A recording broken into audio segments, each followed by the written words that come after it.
ওকে lollipop ধরিয়েছে। বাঁদর যেমন এই ডাল ও ডাল এ ডাল ও ডাল লাফায় না, একবার এ ডালে লাফাবে, ও ডালে যাবে, ও ডালে দাপাবে, এ ডালে যাবে। আর যারা বুদ্ধিমতী আছে না, তারা একটা কলা ধরিয়ে দেবে, ও ভালো যাবে। ওকে ললিপপ ধরিয়েছে। এই প্রশ্নগুলো আমাকে না করলে ওর বাবাকে জিজ্ঞেস করলে আরও ভালো হয়।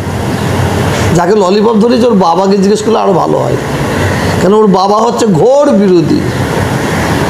আমি তো তহা সিদ্দিকী রাজনীতি করিনি, আমি তহা সিদ্দিকী রাজনীতি করি না, মৃত্যুর আগে পর্যন্ত বারেবার সেই তৃণমূলের বিরুদ্ধে কথা বলেছে, মমতা ব্যানার্জিকে গালাগালি করেছে, মানে ববি হাকিমকে কাফের বলেছে, এবং যারা তৃণমূল করবে তাদের জানাজার নামাজ পড়বে না সেই রকম ফতোয়া মেরেছে।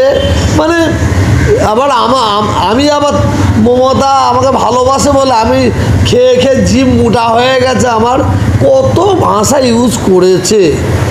হ্যাঁ, সেই ব্যক্তি আবার সেই মমতা ব্যানার্জির পা চাটার জন্য চলে গেছে, মমতা ব্যানার্জির জুতো চাটার জন্য চলে গেছে। যাদের ঘরে এই ধরনের কথা বলেছে তাদের প্রত্যেকের পা চাটার দরকারও, যে ভাই তো আমি যে একদিন ভুল বলেছিলাম, ভুল বলেছি, তোমরা যে জায়গায় ছিলে ঠিক ছিলে, তো আমার অন্যায়ের জন্য তোমাদের পা চাটি, আমি পায়ে ধরে ক্ষমা করি, এটা ক্ষমা চাইলে বুঝবে। আর আমার কানার কিবারা চিবা দিন সের পত্তর চিবা কে মর যায়গা ঘাস নেই খায়। মানুষটা আমাদের এত গালাগালি খিস্তা খিস্তি আমাদের ছোট বড় কথা বললো, আর সেই মানুষটাকে তুমি বুকে তুলে নিলে, ও আমে দুধে মিশে যাবে, আটি গড়াগড়ি যাবে। এটা বাংলার মুসলমানদের মধ্যে একটা জিজ্ঞাসা চিহ্ন। আমে দুধে মিশে গেল, ধরিয়েছে ওকে ললিপপ ধরিয়েছে। বাঁদর যেমন এই ডাল ও ডাল এ ডাল ও ডাল লাফায় না, একবার এ ডালে লাফাবে, ও ডালে যাবে, ও ডালে দাপাবে, এ ডালে যাবে। আর যারা বুদ্ধিমতী আছে না, তারা একটা কলা ধরিয়ে দেবে। ওকে পশ্চিমবাংলার মুখ্যমন্ত্রী, উনি চাণক্য মুখ্যমন্ত্রী, উনি কংগ্রেস থেকে বেরিয়ে এসে লড়াই করে মুখ্যমন্ত্রীর চেয়ারে বসেছে। উনি চাণক্য মন্ত্রী, কোন ঠাকুর কোন ফলে সন্তুষ্ট উনি খুব ভালো জানেন, খুব ভালো জানেন। ওকে ললিপপ ধরিয়েছে। এই প্রশ্নগুলো আমাকে না করলে ওর বাবাকে জিজ্ঞেস করলে আরও ভালো হয়। যাকে ললিপপ ধরিয়েছে ওর বাবাকে জিজ্ঞেস করলে আরও ভালো হয়, কেন ওর বাবা হচ্ছে ঘোর বিরোধী।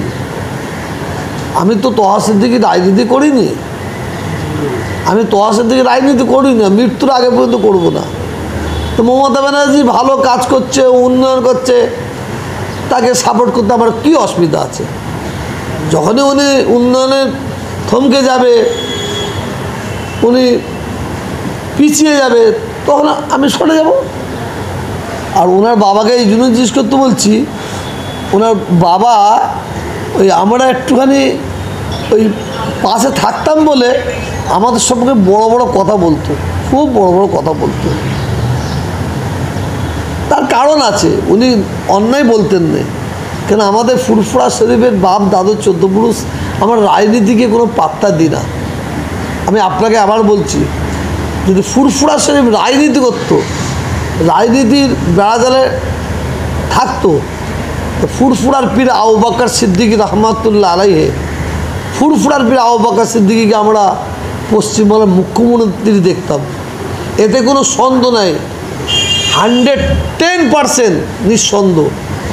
আমরা যদি রাজনীতি করতাম, রাজনীতি পরিবারের লোক হতাম, তাহলে আমার দাদু পীর আবু বকর সিদ্দিকী রহমাতুল্লাহ, যাকে বাংলার মানুষ, সারা ভারতবর্ষের মানুষ যাকে সম্মান করে, বাংলার মানুষ যার জুতোকে মাথায় তাজ হিসাবে রাখে, তিনাকে মুখ্যমন্ত্রী আমরা দেখতে পেতাম। কারণ পীর আবু বকর সিদ্দিকী এবং তার 5 সুযোগ্য আওলাদ, ওনারা কোনোদিন রাজনীতি করে না। ওনারা যারা রাজনীতি করে তাদের জন্য দোয়া করে, যারা দেশের দাসের কাজ করবে, মালিক যেন তাদের জয় করে। আর ললিপপ ধরিয়ে দিয়েছে, আর কি বলবো। যে দেখেন, মুখ্যমন্ত্রী আমাকে এখনও ভালোবাসে, কারণ উনি তো আমার সঙ্গে একটা তো কোনো খারাপ কথা আমার সঙ্গে হয়নি। উনি আমাকে এখনও ভালোবাসে, আমি বাংলার মুখ্যমন্ত্রী, তিনি বাংলার উন্নয়ন করছে, সাম্প্রদায়িকের বিরুদ্ধে আছেন, আমিও তাকে ভালোবাসি। তা দূরত্বটা কোথায় দেখলেন আপনি? কিসের দূরত্ব দেখলেন একটু বলুন। কিন্তু একটা পীর সাহেবদের বাড়ি থেকে আরেকজনকে তুলে নিয়ে আসা হলো, দেখেন সেটা মুখ্যমন্ত্রীর কেন দোষ? কারণ এ তো কিছুদিন আগে বিরোধিতা করেছিল।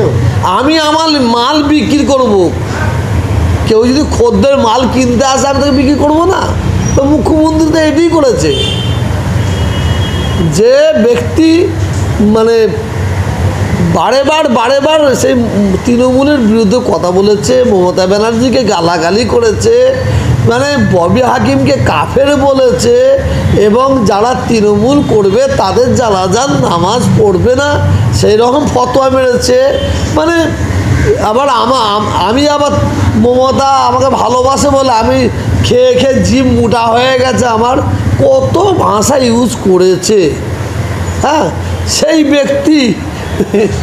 ব্যক্তি আবার সেই মমতা ব্যানার্জির পা চাটার জন্য চলে গেছে, মমতা ব্যানার্জির জুতো চাটার জন্য চলে গেছে।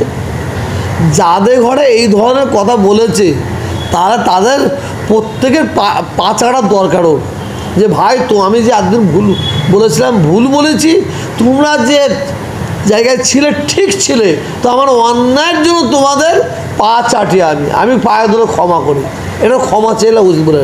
আর আমার কানার কিবারা চিবা দিন, शेर पत्थर चिबा के मर जाएगा, ঘাস নেই খায়েগা। আমাকে যদি বলেন আপনি কাকে নেতা হিসাবে মানেন, আমি আমার বাপ দাদু 14 পুরুষ, হ্যাঁ, বাংলার মুসলিম সমাজ যাকে নেতা বলে মেনেছে, তার জন্য এক সেকেন্ডে জীবন দিতে পারি। আমার নেতা হচ্ছে নবী মুহাম্মদুর রাসূলুল্লাহ সাল্লাল্লাহু আলাইহি সাল্লাম। তবে পশ্চিমবাংলার মুখ্যমন্ত্রী ভালো কাজ করছেন, তার জন্য ওনার পাশে আছে, তাকে সমর্থন করছি। বাংলার মানুষ সমর্থন করছে, জাতি ধর্ম বর্ণ নির্বিশেষ সমর্থন করছে। কিন্তু দু আসলার মতন কথা বলতে আমি রাজি নই। আমি নাই কথা বলবো, অন্যায় নাই, অন্যায় সত্য কথা আমাকে বলতে হবে। তাহলে আজকে ওই যিনি জানাজার নামাজ পড়া যাবে না, অমুক যাবে, বহুত ফতোয়া মেরেছিল, হ্যাঁ, অনেক ফতোয়া মেরেছিল, তার জব আমি দেবো না। আমাদের ঘরে ঘরে লাগিয়ে লাভ নেই। বাংলার মানুষ দিচ্ছি, ওই সোশ্যাল মিডিয়ায় খুললে আমি ভালো মতো পাচ্ছি, মানে এমনভাবে মানুষ লিখছে, এত খুব দুঃখ লাগছে। সে যাই হোক, পীর পরিবার একজন তো, তবে ওকে দিয়ে ফুরফুরা শরীফকে বড় মা করতে দেবো না, খুদার কসম খেয়ে বলছি, খুদার কসম বড় আমার জায়গা করতে দেবো না। তবে কিছুটা মনে হচ্ছে নওশাদের লাভ হলো, ওকে নিয়ে কি হলো, মানে কিছু মানুষ মুসলিমরা মমতা ব্যানার্জির ওপর খুব একটা সৃষ্টি হয়েছে। যে মানুষটা আমাদের এত গালাগালি খিস্তি আমাদের ছোট বড় কথা বললো, আর সেই মানুষটাকে তুমি বুকে তুলে নিলে, ও আমে দুধে মিশে যাবে, আটি গড়াগড়ি যাবে। এটা বাংলার মুসলমানদের মধ্যে একটা জিজ্ঞাসা চিহ্ন। আমে দুধে মিশে গেল আর আটি গড়াগড়ি যাবে।